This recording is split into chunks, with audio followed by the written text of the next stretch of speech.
इरफान अंसारी के चुनावी जाल में फंसी सीता सोरेन।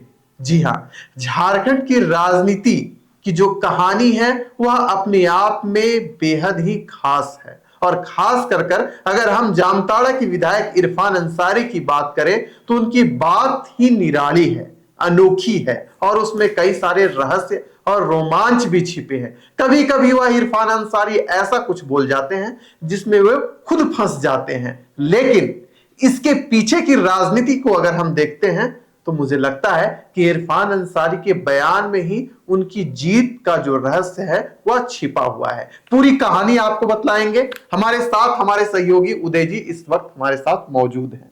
उदय जी, इरफान अंसारी और सीता सोरेन की खूब चर्चा हो रही है झारखंड के इस विधानसभा चुनाव में, और इस बार चर्चा का कारण है इरफान अंसारी का बयान। इरफान अंसारी जैसे ही नामांकन कर वापस बाहर निकलते हैं तो उन्होंने सीता सोरेन को लेकर अमर्यादित टिप्पणी कर देते हैं, उन्हें रिजेक्टेड माल का संज्ञान दे देते हैं। फिर क्या भारतीय जनता पार्टी के अंदर हाहू वाली स्थिति पैदा हो जाती है। भारतीय जनता पार्टी इरफान अंसारी को चहुओर घेरने की कोशिश करने लगते हैं। इरफान अंसारी पर यह कहते हैं कि देखिए ये असली, जिस प्रकार का वो बयान देते हैं यही इनका असली चेहरा है। अब शिवराज सिंह चौहान ने भी इरफान अंसारी पर जो है टिप्पणी कर दी है और कहा है कि उन्हें माफी मांगनी चाहिए। लेकिन राजनीति की दुनिया में इरफान अंसारी की यह जो बयान है उसे जीत के तौर पर देखा जा रहा है। आप कैसे देखते हैं पूरी घटनाक्रम को? देखिए, इरफान अंसारी का जो बयान है उसको, उस पर जो भी टीका टिप्पणी हो रही है वो एक अलग विषय है।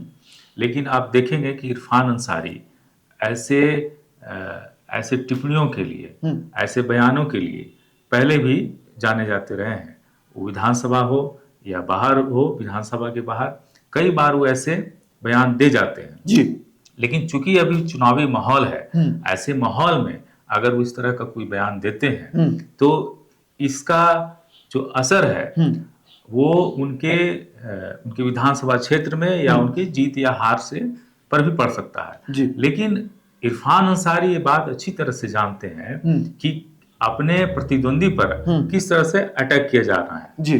दूसरी सबसे बड़ी बात यह है कि इरफान अंसारी जिस समुदाय से आते हैं, जिस कौम से आते हैं, वो अपने वर्ग को, अपने कौम को अच्छी तरह से समझते हैं और उनकी मजबूत पकड़ है वहां।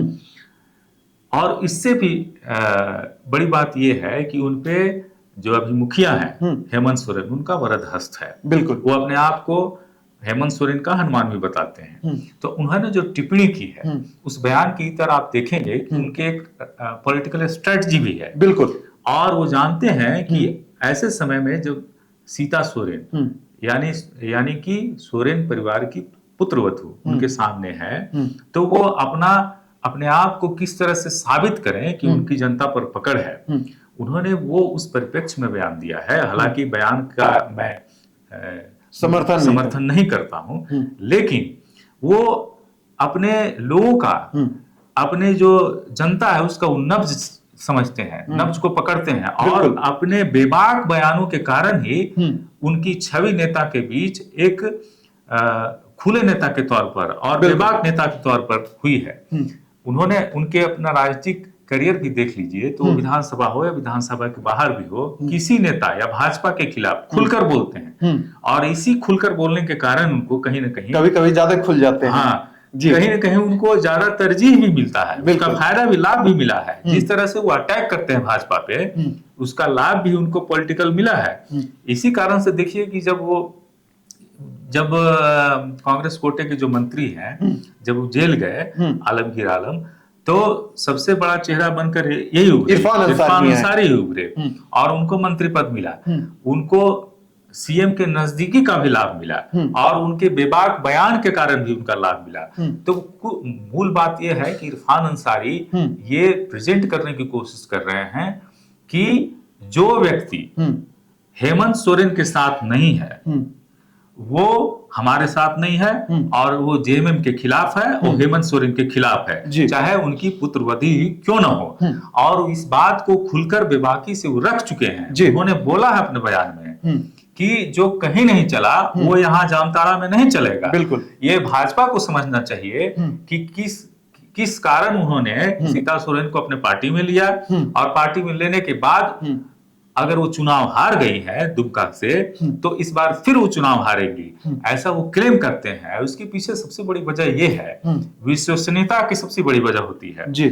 और ये बात हेमंत सोरेन और कल्पना सोरेन भी कई बार मंचों से कह चुके हैं जी। कि भाजपा जो सोचकर हमारे नेताओं को ले जाती है उसका उसको लाभ नहीं मिलेगा, चाहे वो संपई सोरेन हो, चाहे वो सीता सोरेन हो, चाहे कोई अन्य हो, जैसा कि हमने लोकसभा चुनाव में देखने का काम किया था जी। तो अभी भी वो हेमंत सोरेन इस बात को कई बार मंचों से कह चुके हैं, उसी बात को इरफान अंसारी दोहरा रहे हैं। और इरफान अंसारी जानते हैं कि किस बात को कैसे कहना है ताकि जनता पे उसका असर पड़े, बिल्कुल, और जनता उनको वोट दे और एक क्लियर कट डिवीजन हो, ताकि जो वोट बैंक है उनका, जो मूलवासी, आदिवासी और उसके अलावे जो अल्पसंख्यक हैं, उनका वोट जो है वो उन पर विश्वास करे और उनको मिले।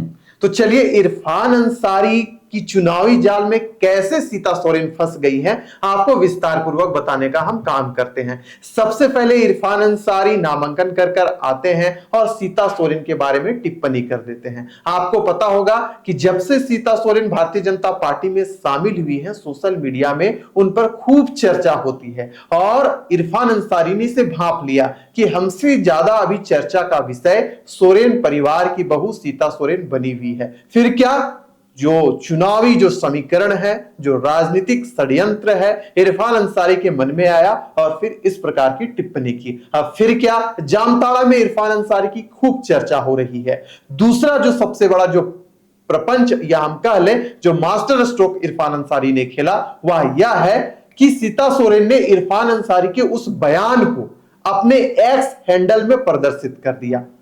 तीसरा कि भारतीय जनता पार्टी का जो केंद्रीय नेतृत्व है वह इरफान अंसारी पर हमला बोल रहा है। ऐसे में जो इरफान अंसारी की जो टीआरपी है वह लगातार बढ़ रही है और इस बार कहा भी जा रहा है कि जामताड़ा चुनाव में इरफान अंसारी का जो नाम है, पहले होता था लेकिन इस बार और तेजी से हो रहा है उनके बयानों को लेकर। यानी कि जो इरफान अंसारी को नहीं भी जान रहा है, भारतीय जनता पार्टी उन पर लगातार हमला कर रही है और वह चर्चा का विषय बन रहे हैं और उनका नाम जोरों शोरों से उठ रहा है। तो इस प्रकार जो इरफान अंसारी है, उन्होंने चुनावी जाल को फैलाया और उसमें सीता सोरेन कहीं ना कहीं फंसते दिख रही है। बात रही जामताड़ा विधानसभा क्षेत्र की, तो वहां से विष्णु प्रसाद भैया जो 2005 में भारतीय जनता पार्टी से पहली बार विधायक बनकर आए थे, 2009 की बात करें तो वो जाकर झारखंड मुक्ति मोर्चा में शामिल हो गए थे।